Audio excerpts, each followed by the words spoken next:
যদি মনে করে মিয়ার নামে একটা 3 তলা বিল্ডিং আছে, ছেলেও রাজি, ছেলের মাও রাজি, ঠিক কিনা? কারণ বিয়ের আগেই শ্বশুর বাড়িতে একটা 3 তলা বিল্ডিং। এই জন্য আমরা অনেকে খুশি হয়ে যাই। আল্লাহর নবী ডাকতে বলে, ও আমার উম্মত, বিয়ার পূর্বে শ্বশুর বাড়িতে বিল্ডিং এর খবর পেলে জামাই যতটা না খুশি হয়ে যায়, আমি নবীজি তোমাদের একটা হাদিস শুনে দিলাম। নবীজি জীবনে কোনোদিন মিথ্যা কথা বলেন নাই। ওই পবিত্র জবান দিয়ে একটা ঘোষণা দিয়ে বলছেন, আমার উম্মত তোমরা শোনো, তোমরা মরার পূর্বেই আল্লাহ পাক তোমাদের জন্য জান্নাতের মধ্যে একটা বালাখানা নির্মাণ করে দেয়। সুবহানাল্লাহ বলুন। তাহলে আপনারা খুশি না বাজার? আছেন দুনিয়ায়, মারা জানি নাই, বালাখানা রেডি হয়ে যাবে কাদের জন্য? যারা দুনিয়ার জমিনে মসজিদ বানাবে, মসজিদ বানানোর কাজে সাহায্য সহযোগিতা করবে, আল্লাহ দেওয়া সম্পদ থেকে আল্লাহর রাস্তায় খরচ করবে, কিন্তু এই সম্পদ ইনকামের জন্য সুদের রাস্তা বেছে নিবে না, ঘুষের রাস্তা বেছে নিবে না, বাটপারের রাস্তা বেছে নিবে না, আপনার হারামের রাস্তা বেছে নিবে না। হারাম ভাবে হারাম পথগুলোকে বর্জন করে হালাল ভাবে বর্জন করে ওই সম্পদগুলো যদি মালিকের রাস্তায় খরচ করে দিতে পারেন, নবীজির ঘোষণা অনুযায়ী আপনার জন্য মৃত্যুর পূর্বেই আল্লাহ জান্নাতের মধ্যে বালাখানা নির্মাণ করে দেবে। দুনিয়ার জমিনে আপনার বিল্ডিং হয় ইট দিয়া, কি দিয়া? ইট দিয়া, এবং ইটটারে যে জয়েন দেন, এইটা যেই মশলা, ওর মধ্যে সিমেন্ট আছে, বালি আছে, কিন্তু নবীজি বলেন তোমাদের জন্য রব্বুল আলামিন জান্নাতের মধ্যে যে বালাখানা নির্মাণ করবেন, ওই বালাখানার ইটটা হবে স্বর্ণের, আর একটা ইট হবে রূপর, এবং ওই দুই উভয়ের মধ্যে যেই মশলা দিয়ে আল্লাহ গাঁথুনি দিবেন, ওই গাঁথুনির মশলাটা হবে মেশক আম্বরের। আওয়াজ তুলে বলা যায় না সুবহানাল্লাহ? এই বালাখানা তারাই পাবে দুনিয়াতে যারা মসজিদ বানাবে। সুবহানাল্লাহ বলেন আরো জোরে। আমি সুদকে মিটা দেই আর দান সদকাকে বহু গুণে বৃদ্ধি করে দেই। সুবহানাল্লাহ বলেন। এই কথাটা কার বলেন তো? একটু জোরে বলুন, কার? আল্লাহ রাব্বুল আলামিন যেই কোরআনটা নাজিল করেছেন, কোরআনের মধ্যে কোনো অসঙ্গতি নাই, মিথ্যার কোনো সংমিশ্রণ নাই। এই কোরআনে কারিমার মধ্যে কোনো ভুল নাই, সন্দেহ নাই। এমন একটা কোরআনের মধ্যে আল্লাহ পাক বললেন, বান্দা বান্দি শোনো, আমি আল্লাহ ডাইরেক্ট শব্দটা ব্যবহার করে বললেন, আমি আল্লাহ সুদকে মিটায়া দেই আর সদকা দানকে আমি আল্লাহ বহুগুণ বৃদ্ধি করে দেই। বলুন সুবহানাল্লাহ। এই জন্য আমরা যারা মুসলমান দাবি করি, সুদ ছাড়তে হবে, দান বাড়াতে হবে, ঠিক কিনা? কার কথা? আল্লাহ রাব্বুল আলামিন বলছেন, ও বান্দা বান্দি, পৃথিবীর জমিনে সুদের সাথে তোমরা জীবনটারে পরিচালনা করো না, কিন্তু আজকে তো কোনো উপায় নাই। সাইফুদ্দিন জীবন ভর যদি সুদের বিপক্ষে ওয়াজ করে যায়, আর রাষ্ট্রীয়ভাবে যদি তার পারমিট থাকে, জীবনেও কোনোদিন সুদ বন্ধ হবার নয়, ঠিক কিনা? ঘুষ যদি আপনার সরকারিভাবে পারমিট দেওয়া হয়, যত আলোচক আলোচনা করুক না কেন, ঘুষ কখনো বন্ধ হবে না। বেপর্দা যদি সরকারিভাবে প্রমোট করা হয়, ওই বেপর্দার বিরুদ্ধে যত আলেম ওয়াজ করুক, ওয়াজ করে বেপর্দা বন্ধ হবে না। জেনা যদি নেতারাই বারে বারে জেনার ফান্দে পড়ে, ওই দেশে কোনোদিন জেনার বিচার হওয়া সম্ভব নয়। কথা বলতে হবে। সম্মানিত ভাইয়েরা আমার, তাহলে লক্ষ্য করেন, আল্লাহ রাব্বুল আলামিন বলেন, ও বান্দা বান্দি, আমি আল্লাহ সুদকে হারাম করে দিলাম। আহাল্লাল্লাহুল বাইয়া ওয়া হাররামার রিবা। সুদকে একজন হারাম করেছেন, জোরে বলুন তিনি কে? আরো জোরে বলুন তিনি কে? সুদের সাথে যারা জড়িত, চার শ্রেণীর লোকের উপরে নবীজি অভিশাপ দিয়েছেন। কয় শ্রেণী? জোরে বলতে হবে, কয় শ্রেণী? যেই নবীজি রাহমাতাল লিল আলামিন, যেই নবীজি জীবনে কারোর উপর রাগ করেন নাই, জীবনে কারোর জন্য অভিশাপ করেন নাই, ওই নবীজি 4 শ্রেণীর সুদের সাথে 4 শ্রেণী জড়িত এমন লোকের কথা বলেই নবী বলেন, আমার উম্মত শোনো, তোমরা যদি সুদের সাথে জড়িত হয়ে যাও, আমি আল্লাহ বলে দিলাম, আমি রাসূল, আমি নবীজি বলে দিলাম, ওই 4 শ্রেণীর মানুষের উপরে রব্বে কারিমিন লানত দেয়। আওয়াজ তুলে বলুন নাউজুবিল্লাহ। আরো জোরে বলুন। আল্লাহর নবী বলছেন, যদি তোমরা সুদের সাথে লেনদেন করো, সুদের কারবার করো, আল্লাহ পাক সুদের সাথে জড়িত 4 শ্রেণীর মানুষের উপরে আল্লাহই লানত দেয়। লানত দেয় কে? আরো জোরে বলুন। এটা আমি বলি নাই, নবীজি বলছেন হাদিসের মধ্যে। আপনার এই হাদিসটা নাসাই শরীফের মধ্যে বর্ণনা করা হলো। আল্লাহর নবী বলেন, লাআনাল্লাহু আকিলার রিবা। আল্লাহ রাব্বুল আলামিন ওই শ্রেণীর মানুষের উপরে লানত দেন দুনিয়ার জমিনে যারা সুদ ভক্ষণ করে, সুদের টাকা নেয়। আল্লাহর নবী আরো বলেন, শুধু যারা নেয় তাদের, যারা খায় এদেরকেই লানত দেয় না। আল্লাহর নবী আর একটু বাড়িয়ে বলতেছেন, পৃথিবীর মানুষ শোনো, ওয়ামাউকিলাহু, এবং দুনিয়ার জমিনে যারা এইটা দিবে আর খাবে, বলেন তো শ্রেণী হলো কয়টা? একটা হলো নেয়, আর একজন হলো দেয়, এই হলো 2টা। আল্লাহর নবী আরো ডাক দিয়ে বলছেন, ও আমার উম্মত শোনো, ওয়া শাহিদাহু ওয়া কাতিবাহু, এবং দুনিয়ার জমিনে এই সুদের ব্যাপারে ওই যে নিল আর দিল, 3 নাম্বার শ্রেণী হলো তারা যারা এই উভয় পক্ষের মধ্যে সাক্ষী থাকে। কি থাকে? জোরে জোরে কি থাকে? অনেকেই আমরা বলি, হুজুর আমি সুদের সাথে না, কিন্তু আমি অনেকের সিকিউরিটি আছি, ঠিক কিনা বলেন?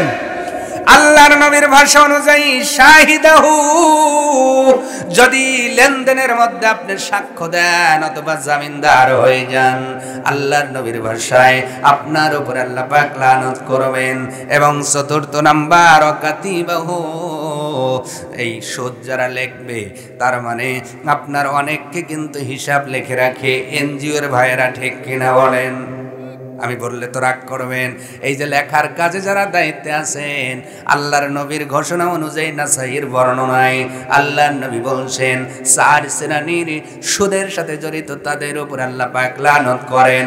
1 নাম্বার যিনি নিলেন, 2 নাম্বার যিনি দিলেন, 3 নাম্বার লেনদেনের মধ্যে যারা সাক্ষ্য হিসেবে থাকলেন, আর 4 নাম্বার হলো এইটা যারা লিখে রাখলো। এই 4 শ্রেণীর মানুষের উপরে একজন লানত দেয়। জোরে বলেন তিনি কে?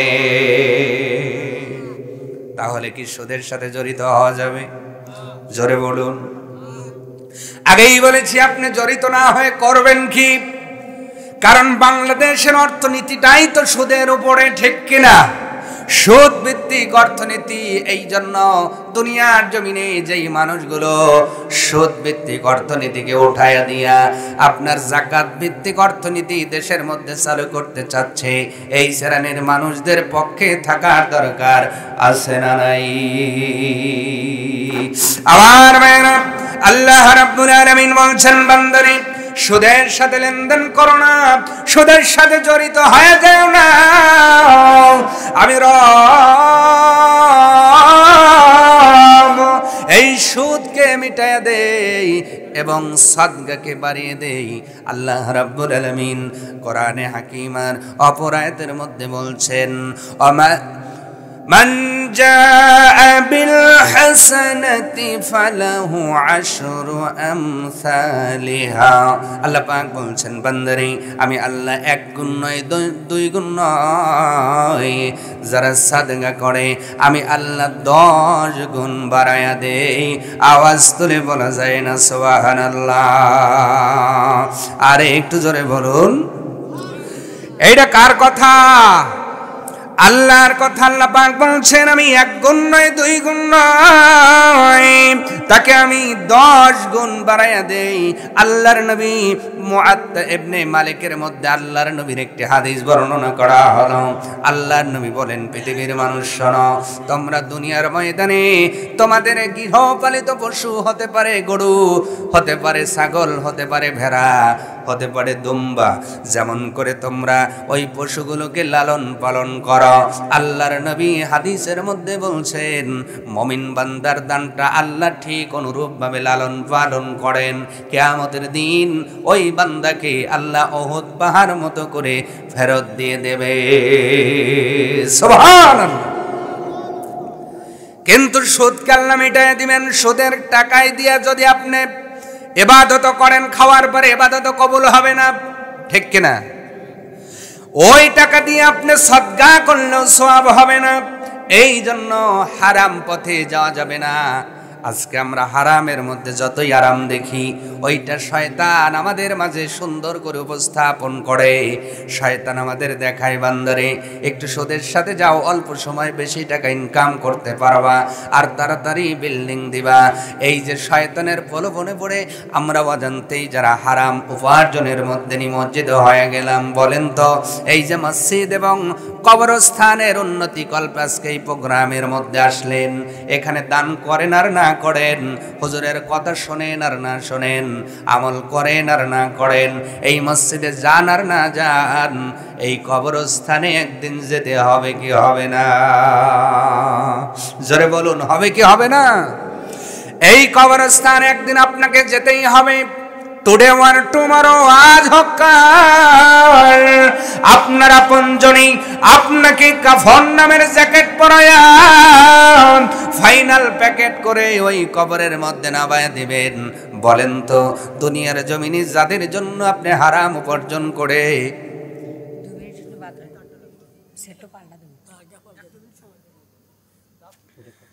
এইভাবে তো যদি ব্রেক দেন আমি তো পারবো না।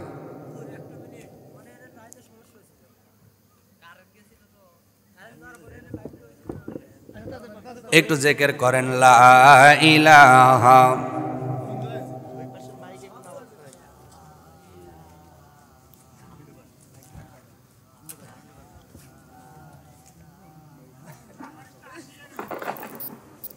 একটু জিকির করি, লা ইলাহা। মোহাব্বত জিকির করুন, লা ইলাহা ইল্লাল্লাহ, লা ইলাহা সুবহানাল্লাহ আলহামদুলিল্লাহ, লা ইলাহা লা ইলাহা ইল্লাল্লাহ, লা ইলাহা ইল্লাল্লাহ, লা ইলাহা ইল্লাল্লাহ, লা ইলাহা সুবহানাল্লাহ আলহামদুলিল্লাহ, লা ইলাহা। একটু মোহাব্বতে, লা ইলাহা লা ইলাহা ইল্লাল্লাহ, লা ইলাহা সুবহানাল্লাহ আলহামদুলিল্লাহ, লা ইলাহা।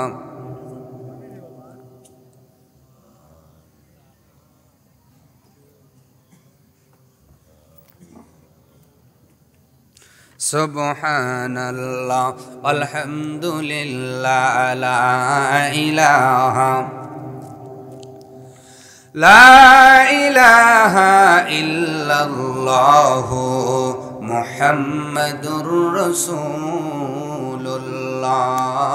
সাল্লাল্লাহু আলাইহি ওয়াসাল্লাম। সম্মানিত ভাইরা, আমি বলতেছিলাম রব্বুল আলামিন আল্লাহর নবীর ঘোষণা অনুযায়ী আমার আপনার সাদাকা যে বৃদ্ধি করেন, বাড়ায় দেন, তার প্রমাণ নবীজির হাদিস মুআত্তা ইবনে মালিকের মধ্যে হাদিসটা বর্ণনা করা হলো। আল্লাহর নবী ডাকতে বললেন, দুনিয়ার জমিনে তোমরা যেমন গরুর বাচ্চা ধীরে ধীরে পালন করে সেটারে বড় বানায় দাও, তো কোরবানির আগে 1 বছর আগে একটা সাদা মাটা গরু কিনি, ঠিক কিনা? ওইটারে ভালো করে জোগাড় দিলে পরের বছরে ডাবলের চেয়েও বেশি টাকা বিক্রি করা যায়। আল্লাহর নবী বলছেন তোমাদের এই ক্ষুদ্র ক্ষুদ্র দানগুলো রব্বুল আলামিন তার ডান হাতে গ্রহণ করেন। শুধু ডান হাতে গ্রহণ করেন না, ওই দানটারে আল্লাহ পাক পেলে পুষে পাহাড় সমান করে কিয়ামতের দিন ওই বান্দা বান্দিকে ফেরত দিয়ে দিবেন। তাহলে বলেন তো আমরা কি সুদের দিকে যাব না দানের দিকে যাব? সুদের দিকে যাব নাকি সাদকার দিকে যাব? আল্লাহ রাব্বুল আলামিন বলছে বান্দারে সুদের নিকটবর্তীও যাও না, কারণ সুদকে আমি আল্লাহ মিটায় দেই।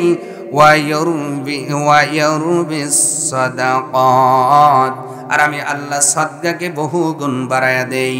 এই জন্য সাদকা করা লাগবে। এই যে কবরস্থান বললাম, আপনি করেন, সাদকা করলেন অথবা করলেন না, আমার আলোচনা শুনে আপনি চিন্তা করলেন ইমাম সাহেব বলবেই তো আমি সুদ বেশি করে খাবো, খাইলেন। বলেন তো দুনিয়ার জমিন থেকে হুজুরকে ফাঁকি দিতে পারবেন? আজরাইলকে ফাঁকি দিয়ে কবর থেকে পালানোর কোন রাস্তা আছে নাকি? জোরে বলা লাগবে, আছে নাকি? আজরাইলকে ফাঁকি দেওয়ার মতো কেউ নাই। যদি একজনকে আল্লাহ পাক ছাড় দিয়ে দিতেন, উনি হলেন নবী মুহাম্মদুর, অথচ উনিও দুনিয়ার জমিন থেকে চলে গিয়েছেন, আল্লাহ পাক তাকে নিয়েছেন। আল্লাহ পাক বলেন ইন্নাকা মাইয়িতুন ওয়া ইন্নাহুম মাইয়িতুন। ওগো নবীজি আপনিও ইন্তেকাল করবেন, মারা যাবেন, আর বাদ বাকি যারা আছে সকলেই মারা যাবে। তার মানে মরণ থেকে আমরা কেউ বাঁচতে পারবো না। সম্মানিত ভাইয়েরা আমার, তাহলে হারামের দিকে রাস্তা যতই চলেছি তওবা করে ফিরে আসব। আগামী সকাল থেকে হারামের পথগুলো ছেড়ে দিয়া হালালের পথের উপরে থাকতে চাই। আল্লাহ যেন তৌফিক দান করে, সকলে বলেন আমিন। থাকবেন তো, চেষ্টা করবেন তো ইনশাআল্লাহ।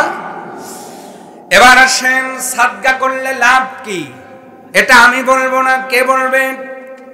আল্লাহ পাক বলেছেন কিতাব দ্বারা, কোরআন দ্বারা, নবীজি বলেছেন হাদিস দ্বারা। আল্লাহ পাক ডাক দিয়ে বলছে বান্দারে আমি আল্লাহ মুত্তাকির গুণগুলো কোরআনে কারিমার প্রথমেই বর্ণনা করেছি। যেই আয়াত নিয়ে আপনাদের এই মসজিদে দীর্ঘদিন ধরে আলোচনা চলতেছে, আল্লাযীনা ইউমিনুনা বিল গায়বি ওয়া ইউকিমুনাস সালাতা ওয়া মিম্মা রাযাকনাহুম ইউনফিকুন।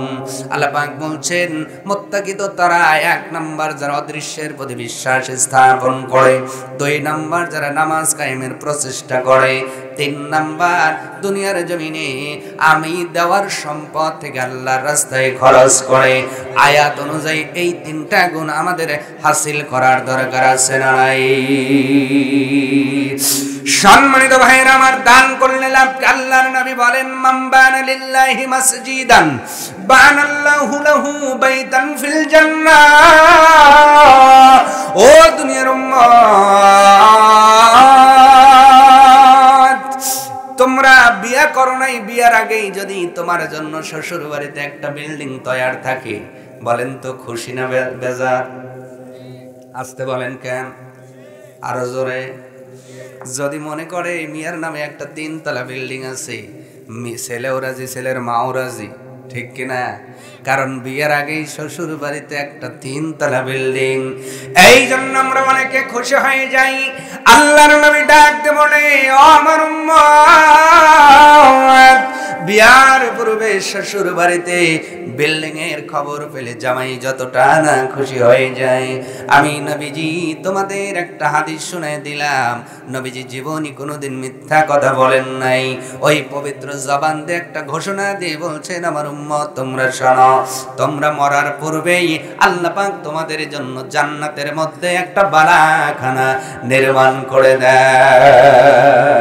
সুবহানাল্লাহ বলুন।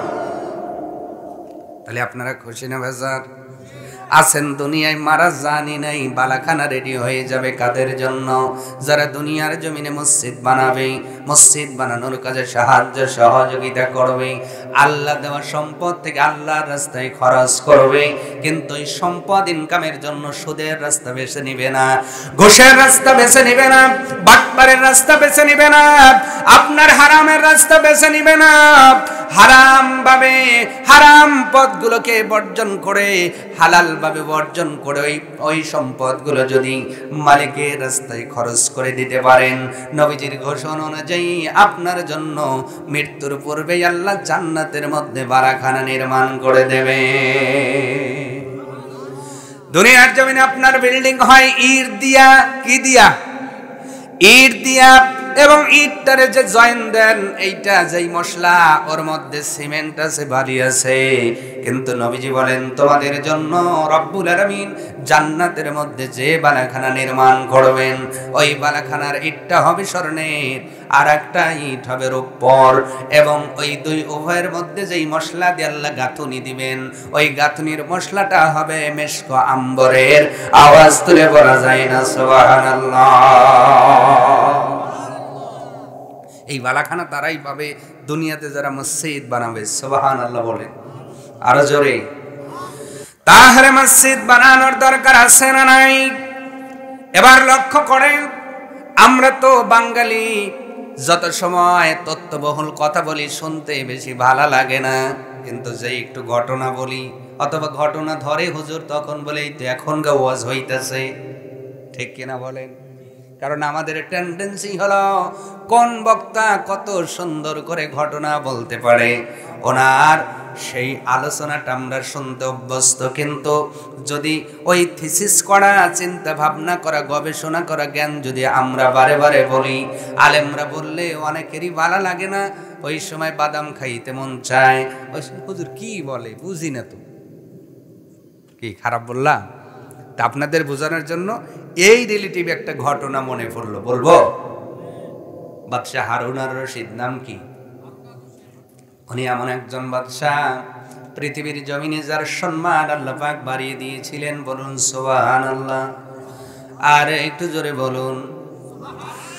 সম্মানিত ভাইয়েরা আমার, বাদশাহ হারুন আর রশিদ উনি মসজিদ নির্মাণ করবেন। ওনার জীবন থেকে এই কথাটা শ্রবণ করবেন ভালো করে। উনি মসজিদ নির্মাণ করবেন, নিজের অর্থায়নে বানাবেন, কারোর থেকে হেল্প নেবেন না, যেহেতু উনি বাদশাহ। এবং নবীজির হাদিস শুনেছেন, একটা মসজিদ বানালে জান্নাতের মধ্যে বালাখানা পাওয়া যাবে। এই হাদিস শ্রবণ করার পরে উনি জাতির সামনে ঘোষণা দিয়ে দিলেন, ও জাতিরা, আল্লাহ পাক সম্মান দিয়া আমারে তোমাদের রাজা বানাইছে, বাদশা বানিয়েছেন। ইতিপূর্বের সব বাদশাগুলো দুনিয়া থেকে বিদায় হয়ে গেছে। আমিও হারুন আর রশিদ চিরদিন এই দুনিয়াতে থাকবো না, আমি এই দুনিয়া ছেড়ে চিরবিদায় নিয়ে চলে যাব।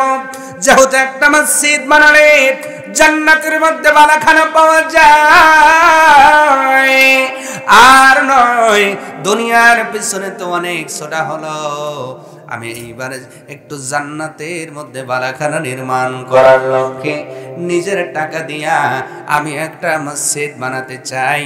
আমি কারুর দান গ্রহণ করব না, আমি নিজের নামে নিজের টাকা দিয়ে একটা মসজিদ বানাবো। আওয়াজ তুলে বলা যায় না সুবহানাল্লাহ? বাদশা কারোর দান নেবেন না, প্রচার করে দিয়েছেন, ঘোষণা করে দেওয়া হলো, কেউ দান করবে না, আমি এই মসজিদ নিজের অর্থায়নে বানাবো। সুবহানাল্লাহ। উনি ইট দিয়ে বানাবেন না, দামি দামি পাথর আনলেন, যেহেতু রাজা বাদশা মানুষ, টাকার কোনো অভাব। এরপর আল্লাহ পাক বলেছেন, আনা গানিউন ওয়া আনতুমুল ফুকারা। ও দুনিয়ার মানুষ, যতই পৃথিবীতে ধনী হও, তুমি যদি তামাম দুনিয়া তোমার নামে লিখে দেওয়া হয়, অথবা তামামুল্লাহ পরে যদি তোমার নামেও চলে আসে, আল্লাহ বলেন ওয়া আনতুমুল ফুকারা, তোমরা হলো দরিদ্র, তোমরা হলো ফকির, একমাত্র ধনী হলো আমার রব। জোরে বলুন সুবহানাল্লাহ। আল্লাহ পাক বলছেন আনা গানিউন, আমি হলাম ধনী, ওয়া আনতুমুল ফুকারা, তোমরা সবাই দরিদ্র। এই দরিদ্র নিয়া আমি জমির গরমে এখন পা নিচে পড়েই না, আছে না নাই? আল্লাহর ভাষায় পৃথিবীর সব হলো গরিব, এরপরেও আমি একটু ব্যাংক ব্যালেন্স আছে 2-3 কোটি টাকা ব্যাংকে থাকলে আমার হাঁটা চলার ভাব মোশন আছে না নাই?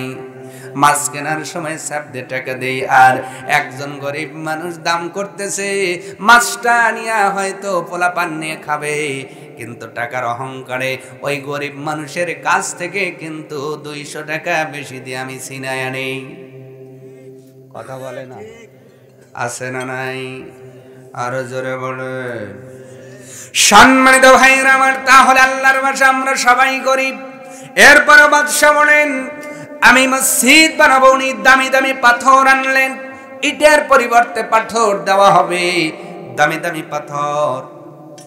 এবং যেখানে আপনার ওই যে ঢালাই বলে, ওই ঢালার মধ্যে দামি দামি পাথর দেওয়া হবে।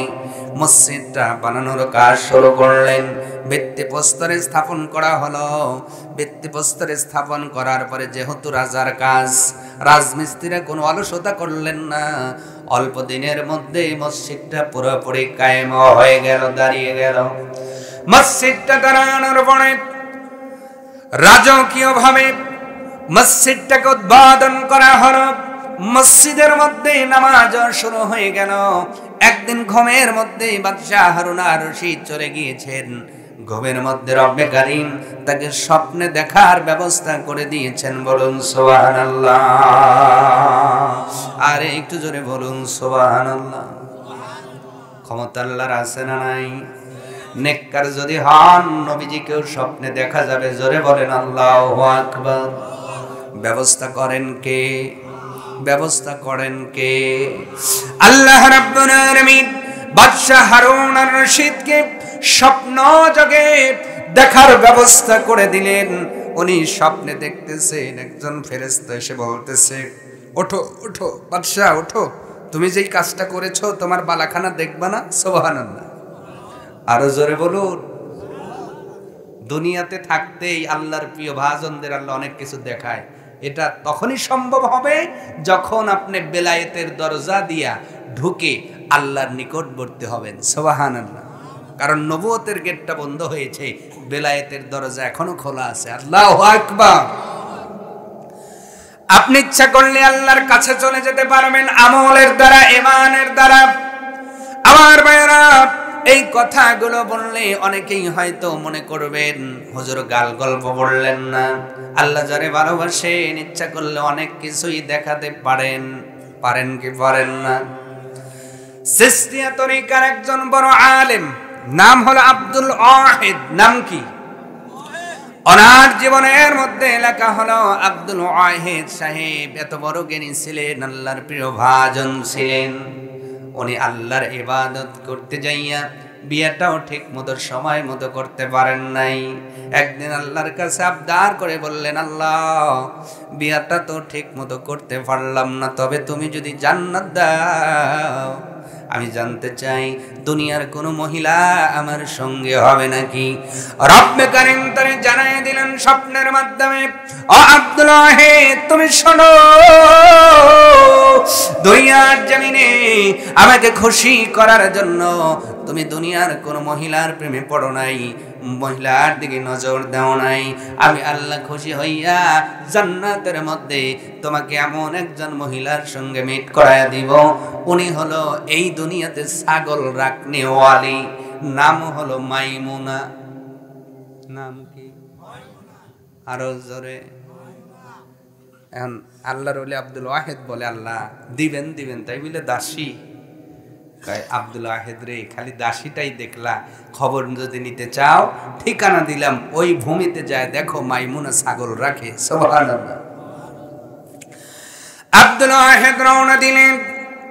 যাইতে যাইতে মরুপ্রান্তর পথ পার হয়ে যখন সেই ঠিকানায় চলে গেলেন, দেখেন আল্লাহর মেসেজটা ভুল নয়, সত্যই ওখানে একজন মহিলা পুরো শরীরটা আবৃত করে ছাগল রাখতেছে। শুধু ছাগল রাখে না, মুসল্লার মধ্যে নামাজের মধ্যে দাঁড়ায় আছে। সুবহানাল্লাহ বলে। নামাজ আদায় শেষ হয়ে গেল, পিছনে আব্দুল ওয়াহিদ দাঁড়িয়ে। নামাজ শেষ করার পরে উনি চেহারা দেখান নাই, ওই দিক দিয়ে মুখ করেই ডাক দিয়ে বলছেন, আব্দুল ওয়াহিদ আমার কাছে আসছো কেন? আল্লাহু আকবার। আব্দুল ওয়াহিদ বলে, আমি যে আব্দুল ওয়াহিদ, তোমাকে এই মেসেজটা দিল কে? মেয়েটা দায়িকা বলে, উপরের মালিকের সাথে শুধু তোমার সম্পর্ক ভালো না, আমি ছাগল রাখলে কি হবে, আসমানের মালিকের সাথে আমার সম্পর্ক একেবারে খারাপ না। যেমনে তুমি জানছো আমি মাইমুনা, তেমনি আমি মাইমুনা জানছি তুমি আব্দুল ওয়াহিদ।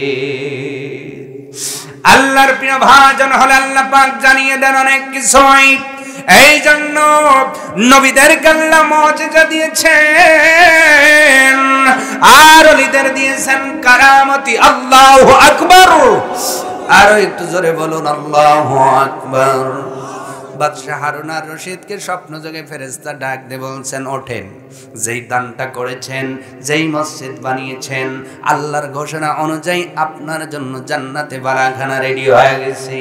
জান্নাতে বালাখানা দেখাবার জন্য ফেরেশতাগুলো যখন ওনাকে নিয়ে যাচ্ছেন, বাদশাহ হারুন আর রশিদ বলেন, আমি ঘুমের মধ্যে দেখি জান্নাতের মধ্যে এত সুন্দর একটা বালাখানা আমি বাদশাহ হারুন আর রশিদ নিজের চর্মচোখে কোনোদিন এত সুন্দর বালাখানা দেখি নাই। আরো জোরে। বাদশাহী যদি না দেখে আপনি দেখছেন? কারণ জান্নাত সম্পর্কে নবীজি বলেছেন, আল্লাহ কোরআন দিয়ে বলেছেন, নবীজি হাদিস দ্বারা বলেছেন, জান্নাত এমন সুন্দর করে আল্লাহ পাক নির্মাণ করেছেন যেটা কোনো মুখ বর্ণনা করতে পারবে না, কোনো অন্তর ধারণা করতে পারবে না, কোনো কান যে আলোচনা শোনে নাই। এত সুন্দর জান্নাত আল্লাহ পাক আপনার আমার জন্য বানিয়ে রেখেছেন। ওই জান্নাতে যেতে চাই কি চাই না? আর একটু জোরে বলুন, চাই কি চাই না? সম্মানিত ভাইরা আমার, এবার বাদশাহ হারুন আর রশিদ জান্নাতের মধ্যে বালাখানা দেখে বড় খুশি। ডাক দিয়ে বললেন, ও ফেরেশতারা, এইটা কি আমার জান্নাত বালাখানা? বলে, হ্যাঁ, আপনি যেই মসজিদ দুনিয়ার জমিনে নির্মাণ করেছেন, রব্বে কারীম খুশি হয়ে আপনার জন্য বালাখানা নির্মাণ করেছেন। বাদশাহ হারুন আর রশিদ ঘুমের মধ্যে তাকায় দেখে তার জান্নাতে বালাখানার ঠিক অপর সাইডে একই রকম একটা বালাখানা দেখা যায়। আরো জোরে। হুবাহুব একই রকম। উনি মনে করছেন এই যেমন আমারই হবে, দৌড় দৌড় থাই গেছে, কিন্তু দারোয়ান ডাক দিয়ে বলছে, না না, এইটা আপনার না, আপনার ওইটা। সুবহানাল্লাহ। একই রকম, এইটা আমার না, মানে কয় না না, আমি দারোয়ান, তো পাহারা দিচ্ছে, এটার মালিক আপনি না, ওইটার মালিক আপনি। গমের মধ্যে হারুন আর রশিদ বলছেন, তাহলে ওইটার মালিক কে? কয় এইটার মালিক আপনারই রাজমিস্ত্রিও নয়, আপনার কাজে যেই সাহায্য করলো, যিনি মসজিদ বানালো, যারা রাজমিস্ত্রি, এরাও এর মালিক নয়। কিন্তু এই রাজমিস্ত্রির জোগালদারের ভিতরে একজনের নাম হলো আহমদ। এই আহমদের জন্য আল্লাহ এই জান্নাতেই বালাখানা বানিয়েছে। বাদশাহ হারুন আর রশিদের ঘুম ভেঙে গেছে, কারণ দুর্ঘটনা দেখলে ঘুম ভাঙা স্বাভাবিক, ঠিক না? হলো কি রে, আমি পাইলাম আবার একই রকম, তাও আহমদ রাজমিস্ত্রিও না, রাজমিস্ত্রির জোগালি। জোগালি যে বলে ওস্তাদ মাল রেডি, কি বলে? আবার ওস্তাদ বলে মাল নরম হয়েছে, পানি দে, ঠিক কিনা? এবার ঠিক রণ বলে কি পানি দেয়, বালু দেয়। আপনারা এত তাড়াতাড়ি ব্যাখিয়ালে চলে গেলে তো হবে না। নরম হলে কি দেয়, আর শক্ত হইলে ওস্তাদ যেমনে বলে তেমনি যে কাজ করে। হলো জোগালি, রাজমিস্ত্রির উপরে জোগালি নিছে। বাদশার ঘুম ভেঙে গেছে, আর দেরি করলেন না, যারা রাজমিস্ত্রি আর যারা জোগালদারের কাজ করেছে তাদের আবার চিঠি পাঠিয়ে দাওয়াত দেওয়া হলো। দাওয়াত দিয়ে বললেন, তোমরা তাড়াতাড়ি আসো, আমি তোমাদের খানার ব্যবস্থা করেছি। খাবারের ব্যবস্থা করা হলো, সবাই খাইলেন। এবার চলে যাবেন। বাদশা নামদার ডাক দিয়ে বললেন, যাবা পড়ে অ্যান্সার দেওয়া আগে তোমাদের মধ্যে আহমদ নামে কে আছে একটু হাত দেখাও। এবার আহমদ কানির থেকে হাত দেখায় বললেন, বাদশা নামদার আমার নামই আহমদ। জোরে বলেন সুবহানাল্লাহ। আহমদ বলতেছে, না জানি কপালে কি আছে, বেয়াদবি করলাম কিনা। কথা বুঝছেন তো? ওনার মনের মধ্যে টেনশন আছে না নাই? বাদশা যেহেতু বলছে আহমদকে, ভালো আছে। কথা কি এখনই বলবেন? এখনই বলবেন না কিছু লেট আছে? একটু শেষ করি। আমার ভাইয়েরা বলেন তো, যদি এখানে কোনো ঊর্ধ্বতম কর্মকর্তা, যেমন আজকের প্রধান অতিথি আমাদের মাননীয় উপজেলা নির্বাহী অফিসার মহোদয় এসে যদি বলে এখানে আব্দুস সাত্তার নামকার দাঁড়ান, তো দাঁড়াতে প্রথমে একটু ভয় লাগবে না? যে না জানি কি আমার নামে কোনো কিছু কেউ বললো কি না। অথবা ওসি সাহেব এসে যদি বলে এই নামে কে আছেন দাঁড়ান, তাহলে ভয় কি আছে না নাই? আসতে বলেন কেন, আছে না নাই? আহমদকে দাঁড়াও দাঁড়াও, আহমদের কলিজার মধ্যে ভয়, কিন্তু সত্য মানতে হবে। উনি হাতটা দেখালেন। বাদশা ডাকতে বললেন, তুমি কি আহমদ? বলে হ্যাঁ আমি হলো আহমদ। কি হয়েছে? এবার বাদশা ডাকতে বললেন, আহমদ রে, আমি তো বলেছিলাম মসজিদের মধ্যে কারোর দান নিব না, কারোর দান নিব না, আমি নিজেই মসজিদ বানাবো। আহমদ রে, জানতে চাই তুমি আমার এই মসজিদে কিছু দান করেছো কিনা? আওয়াজ তুলে বলা যায় না সুবহানাল্লাহ। আহমদের কিছু বলে না, চুপ থাকা সম্মতির লক্ষণ, ঠিক কিনা? বলবেন, কথা বলবেন? আচ্ছা আচ্ছা, বলেন বলেন, দিয়ে দেন। না না, বলেন বলেন।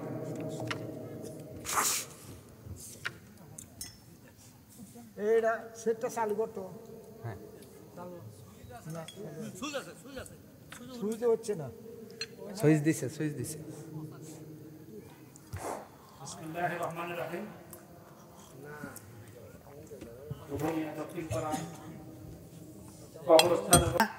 রাজা কি বলবে? বাদশা হারুন আর রশিদ ডাক দিয়ে বললেন, আলহামদুলিল্লাহ। চাচিমা, হ্যাঁ অসুস্থ, দুইজনই, চাচিমা অসুস্থ, দাদি অসুস্থ। দোয়া চেয়েছেন সন্তানের এই 1000 টাকা, তাও তান কোরআনের আমল করছে। মিম্মা তুহিব্বুন, মোহাব্বতের বস্তুটাই দিয়েছে। আল্লাহু আকবার বলুন। হ্যাঁ, ডাক্তার একে আজাদ আমার আঙ্কেল, আল্লাহ এনার দানকে কবুল করুন। সন্তানের দান মায়ের জন্য, স্বামীর দান স্ত্রীর জন্য কবুল করে আল্লাহ তাদের শেফায়ে কামেলা আজেলা দান করুন। ওনার ব্যবসাকে হেফাজত করুন, বৃদ্ধি করুন, আমলকে বৃদ্ধি করে গুনাহগুলোকে মাফ করে সিরাতাল মুস্তাকিমের উপরে চালু রাখুন। আলহামদুলিল্লাহ, আমিন বলেন। এই কিন্তু দোয়া না, সেমিফাইনাল ওয়াজটা শেষ করে। হ্যাঁ, আরো আছে। আলহামদুলিল্লাহ, তোরাব মেম্বার সাহেব, হ্যাঁ হ্যাঁ বর্তমান রানিং মেম্বার যিনি পরিষদের, উনি 500 টাকা দিয়েছেন। আমরা দোয়া করছি আল্লাহ এই দানকে কবুল আর মঞ্জুর করুন। আমরা পড়ছি আমিন। আরো জোরে বলুন আমিন। এটা কিন্তু সেমিফাইনাল দোয়া হইলো, ফাইনাল দোয়া সামনে আছে, ঠিক কিনা? কারণ আমি একটু পাকায় নিচ্ছি, পাকায় নিয়ে যখন ফেস দেব দোয়া করেই যাবো ইনশা।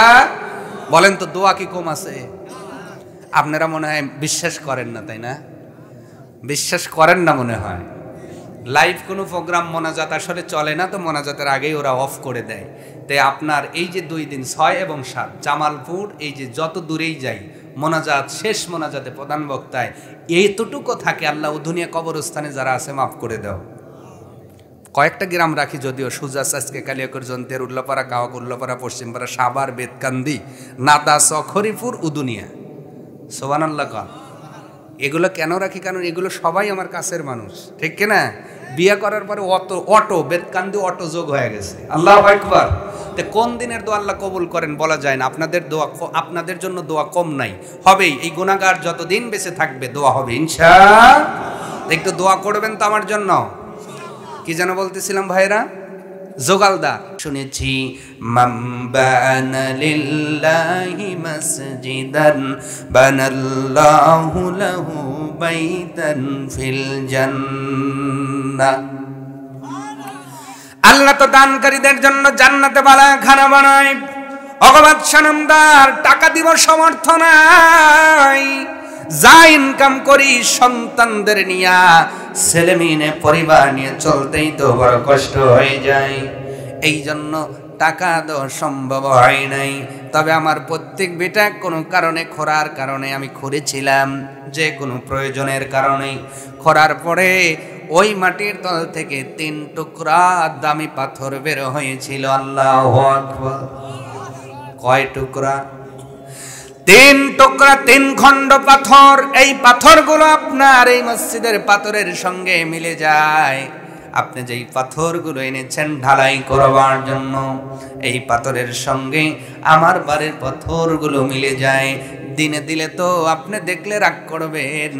এই জন্য রাতের অন্ধকারে সে 3টা পাথর পাথরের উপর ছেড়ে দিয়া আল্লাহর দরবারে 2টা হাত তুলে কেঁদেছিলাম, আসমানের মালিক তুমি তারে সামর্থ্যবান বানিয়েছ, রাজা বানিয়েছ, বাদশা বানিয়েছ।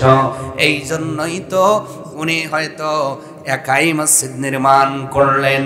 তোমার নবীর ঘোষণা অনুযায়ী উনি জান্নাতে বালাখানা পাবেন।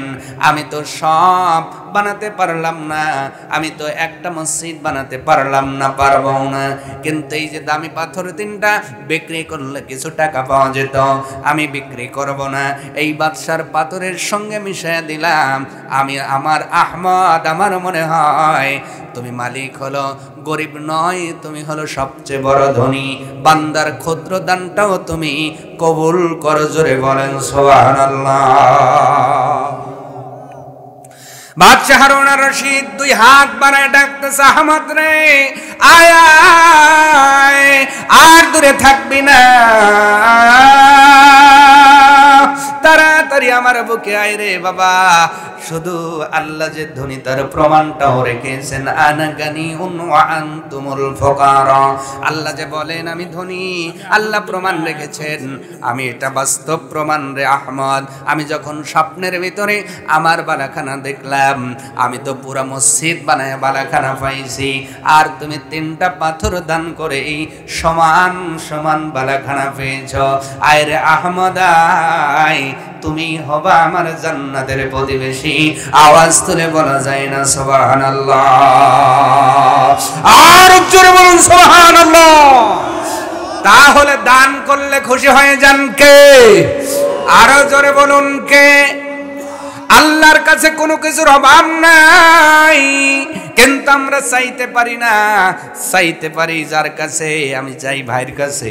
এই জন্যই তো ভাই বলে 10% লাগবে, 8% লাগবে। কথা কম, আরো জোরে।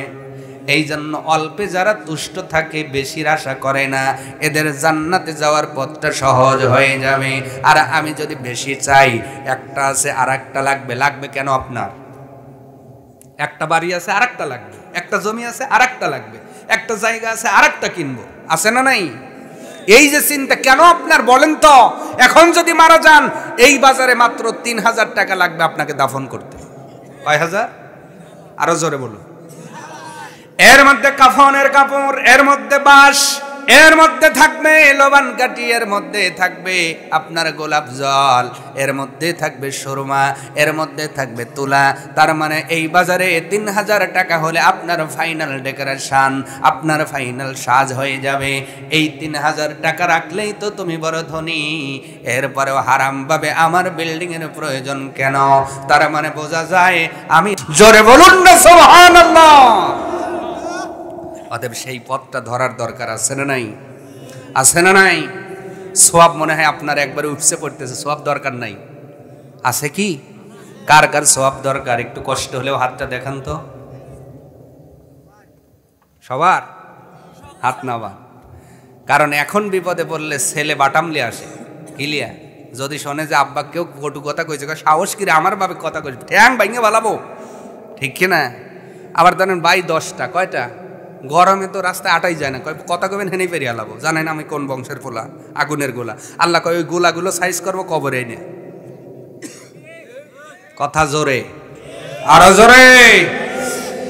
অহংকার গর্ব করে দুনিয়ার জমিনে যারা চললেন, অহংকার করলেন, মাতব্বারি করলেন, বলেন তো যেই সন্তান আপনার বিপদের কারণে ও দুনিয়া বাজারে মুরব্বীদের সঙ্গে বেদবি করতেও 2বার ভাবলো না, আপনি এখন মারা গেলে ওই সন্তানকে আপনার কবরে থাকবে নাকি? থাকবে কি? কবরে থাকলো না, কিয়ামতের দিন মনে হয় সওয়াব দেবে, দেবে? এটা আমি বলি না, আল্লাহর কোরআনই বলছে। ওই কিয়ামতের ময়দান মাশর এতই কঠিন হয়ে যাবে, ওই কঠিন ময়দানে সন্তান তার মাকে ভুলে যাবে, মা সন্তানকে ভুলে যাবে, ওয়া সাহবিহি তার সঙ্গে কেউ ভুলে যাবে, স্বামী তার স্ত্রীকে ভুলে যাবে, স্ত্রী তার স্বামীকেও ভুলে যাবে, বাবাও ভুলে যাবে, মাও ভুলে যাবে, ভাই বেরাদার সবাই ভুলে যাবে। বলো তো দুনিয়াবাসী, যেই মুসিবতের দিনে আপনজন আমরা সব হারিয়ে ফেলবো, ওই মুসিবতের দিনে আমাদের জন্য আমল নামায় ওজন বাড়ানোর জন্য সওয়াব দরকার আছে না নাই? আল্লাহ সুবর্ণ সুযোগ দিয়ে বলছেন, তুমি এই পথ যদি তুমি অনুসরণ করে আমার ডান হাতে কিছু দিয়ে মরতে পারো রে বান্দা, আমি আল্লাহ ডিউটি নিয়ে তোর এই দানটারে কিয়ামতের আগে উহুদ পাহাড়ের মতো করে ফেরত দিয়ে দিব। তবে অবশ্যই দানটা হালাল উপায়ে হতে হবে। ঠিক আসতে হইছে? আরো জোরে, জোর হলো না? কি উপায়ে হওয়া লাগবে? হালাল উপায়ে। এবার কে কে হালাল আর কে কে হারাম বললেই তো খালি মনে হয় মাঝে মাঝে একটু অবজেকশন দিলেও দিতে পারেন, জামাইকল বালা না, খালি তেরা কথা কয়। কি রাগ করেন আপনারা? কারণ তেরা জিনিস তো যদি দেখতে খারাপ লাগে, তেরা জিনিসের কিন্তু কাম ভালো। যেমন আপনার এই পুকুরে মাছ আছে, কি আছে? মাছ আছে। এই পুকুরে আপনার একজন অনেক দুর্গন্ধওয়ালা একটি নারী ভরি ছেড়ে দিয়েছে। বলেন তো ওই জায়গায় কি সোজা জিনিসে কাম হয় না বেকা জিনিস লাগে? আসতে বলে। তার নাম কারাইল। তার নাম কি? ওই কারাইল কিন্তু সব জায়গায় খারাপ না, অনেক জায়গায় কারাইল কাজে ভালো লাগে, ঠিক কিনা? তো অনেকে মনে করেন জামাই বালা না টেকা, ওই টেকা জিনিসের কথা মানতে পারলে জান্নাতে যাবেন। তেলতেলা ওয়াজ অনেক হয়, টেকা ওয়াজের দরকার, ঠিক কিনা বলুন? কারণ তেলতেলা ওয়াজ বেশি হওয়ার কারণে ইমানটা এখন ডায়াবেটিস হয়ে গেছে, ঠিক কিনা ভাইয়েরা? আমার ভাইয়েরা লক্ষ্য করুন, তাহলে আল্লাহ পাকের কোরআন এবং নবীজির হাদিস অনুযায়ী আমরা যা বললাম আর যা শুনলাম, তাহলে আমরা হারাম রাস্তাকে ছেড়ে দিয়া সদকার পথ যারা ধরবো, কিয়ামতের দিন তারাই